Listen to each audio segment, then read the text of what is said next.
U prošlom videu gledali ste. Dragi moji, stigli smo u Grand Canyon.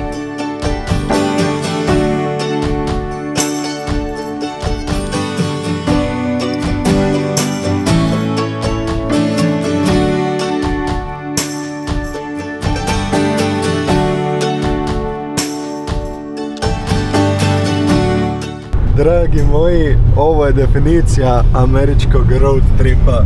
Znači, vozimo se nigdje, ništa, znači sve pusto, pustinja, di god da se okreneš. Nakon fantastičnog Grand Canyona, red je bio da nastavimo još više istočno, duboko u teritorij starih Indijanaca.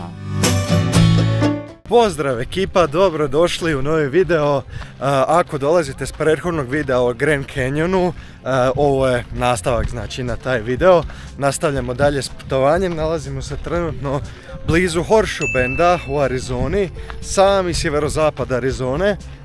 Parkirali smo auto tu na parkingu, $10 košta za čitav dan. Nećemo se tu puno zadržavati, ali idemo do poznatog Horseshoe Benda, jedan lijepi krater koji je, to je kanjon koji je formirala Colorado rijeka kao i Grand Canyon, samo što ovaj nije u sklopu nacionalnog parka. Ali čim dođem tamo vidjet ćete i sjetit ćete se kako to izgleda u stvari. Od parkinga do Horseshoe Benda ima nekih 15 minuta hoda, a sad ćemo vidjeti da li je to istina. Inače, za čitavo vrijeme ovog hoda nema uopće nikakve sjene, znači čitavo vrijeme ste na direktnom suncu. Ako dolazite u ljeto, pripremite se, to ima puno upozorenja da si ponesete vode.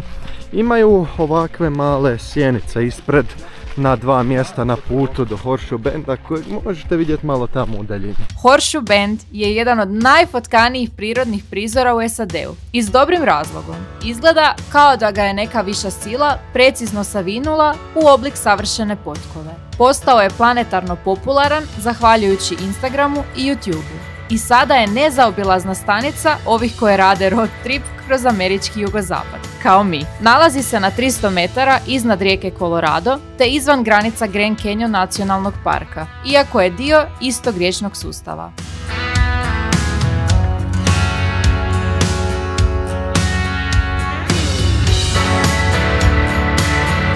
I evo nas, dragi moji, Horseshoe Bend.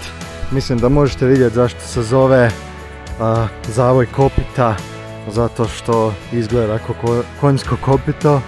Znači Colorado, rijeka koja teče ovako, može se čak vidjeti malo brodova dole i stvarno je fora za vidjeti, kao što ne znam koliko vam mogu predočiti preko snimke.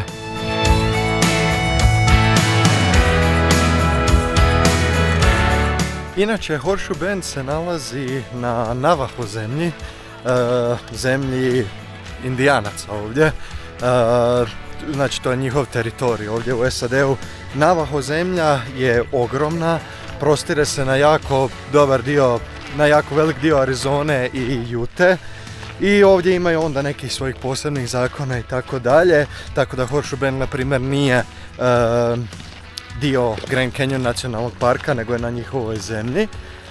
Isto tako Antelope Canyon se nalazi relativno blizu ovdje i isto smo mislili da se vratimo. Međutim, ako ste gledali prošle videe sa Yosemite-a i sa Grand Canyona, vidjeli ste, to čuli ste da sam rekao da godišnja propusnica za sve nacionalne parkove u Americi za čitav auto za jednu godinu znači košta $85. A Antelope Canyon, pošto se nalazi na Navajo zemlji, se plaća nekih 80 pa preko $100 po osobi za vođenu turu.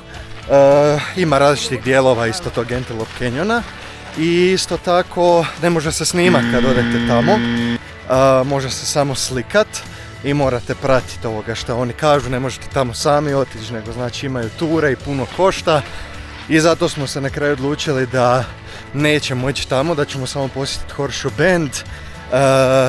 A sad idemo do Monument Valley-a. Na putu izvan Horseshoe Benda imali smo šta i vidjeti.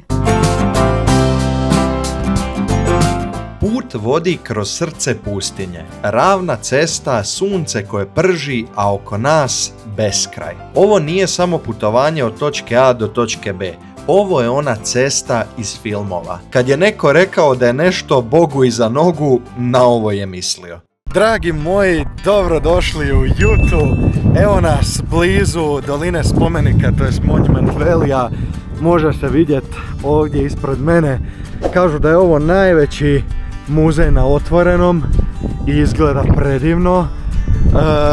Sama dolina spomenika je nacionalni monument, isto pod Navajo teritorijem, tako da plaća se ulaz, ne možete s onom godišnjem propusnicom ući. Međutim, kažu da je najljepše vidjeti Monument Valley ovako s ceste, tako da ćemo posjetiti par točki. Puno filmova se snimalo ovdje, a prepoznat ćete ih za koji trenutak. Nakon vožnje kroz ništa počinju nicati siluete. Monument Valley. Ne znam koliko vidite iza mene jer direktno sunce tuče, ali ovo je Forrest Gump Point, to jest mjesto gdje se snimao Forrest Gump, to jest jedna od onih poznatih scena di trči tjednima. Uglavnom i puno ljudi iza njega, tu je znači ta scena. Samo kad se parkirate ovdje i slikate fotke, mi smo poslikali par fotki, nemojte biti debili, znači nemojte sad se tek sklanjati kad kombi dolazi u vašem smjeru, jer ovdje je brza cesta, vozi se 100-tinjak na sat, nego normalno stanete negdje sa strane na cestu i mičite se na vrijeme ako baš želite dobru fotkicu. Na ovom mjestu se snimalo puno kaubojskih filmova, između ostalog i jedna scena s početka Povratka u budućnost 3, jednog od mojih najdražih filmova, to je ta trilogija, to su mi najdraži filmovi ikad, tako da ovo mjesto je totalno posebno i totalno fotogenično i videogenično i kako god to hoćete nazvati.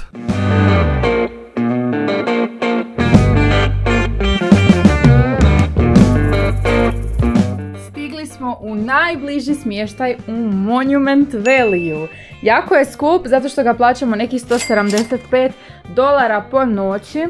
Nije ništa ekstra, ali je između ostalog onako barem blizu. Tako da zato smo ga i uzeli.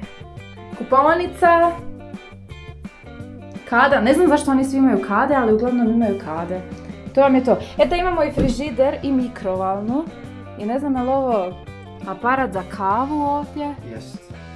Kaže Matija da jest. Pun je dlaka, to nećemo koristiti, ali uglavnom malo slatko i blizu Monument Valley-u. A ako se pitate zašto se samo mjesto zove Mexican Hat u kojem boravimo ovu jednu noć, zbog ovog gore kamenja koje je ostalo ovako, niko ne zna šta se desilo, ali izgleda ko sombrero, ko meksički šešir.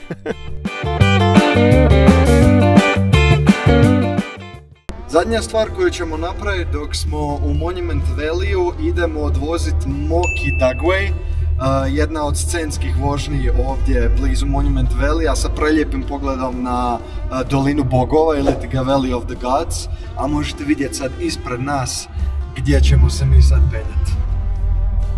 Bome, ovo će biti zanimljivo, držite fige. Ova cesta iz 50. godina prošlog stoljeća služila je za prijevoz uranija, a danas je jedna od najluđih vožnji američkog jugozapada. Nema asfalta, nema zaštitnih ograda, samo serpentine, strmina i pogled koji ostavlja bez daha. Došli smo na Viewpoint. Ljudi moji, ovo je baš prekrasno. Ovo je baš definicija road tripa. Ovaj Monument Valley i Horseshoe Bend i ovaj Moki Dugway, sve makadam bio do ovdje, ali naš Mustangić je to uspio, tako da nije prevelik problem, dobar je makadam. Pogledajte ovo. Wow.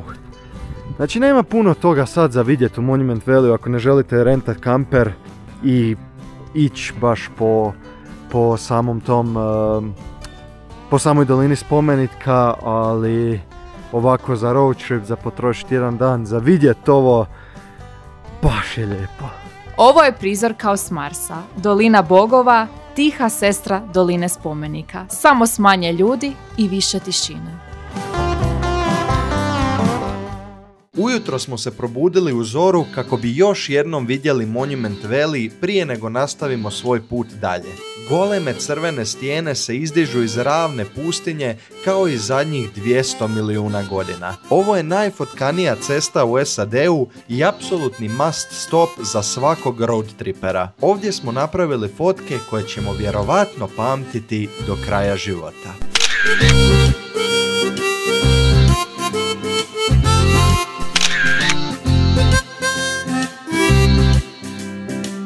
A mi nastavljamo svoj put i vidimo se uskoro u narednim avanturama Divljeg zapada.